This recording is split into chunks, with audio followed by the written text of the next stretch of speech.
Welcome back, everyone.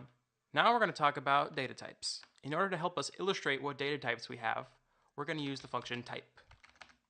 Type. What this function does, it tells the interpreter to output the type of whatever's in the parentheses. So let's start with type 2. What this is integer. An integer is any number, whole number, no decimal points. Let's do type now with 2.2. This is a floating point number. As you can see, there is a decimal point and numbers coming after the decimal point. Let's do a really long integer now. 2 with lots of zeros. In version 2.7, this would be a long integer. However, in version 3.5, this is a regular integer.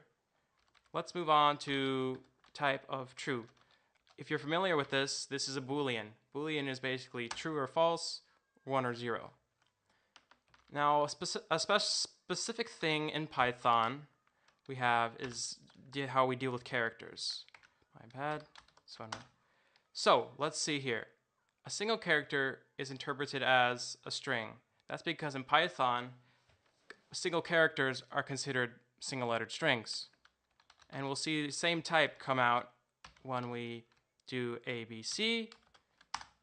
It is also a string. So that concludes what data types we're going to be dealing with in Python. Next time we'll be doing variables.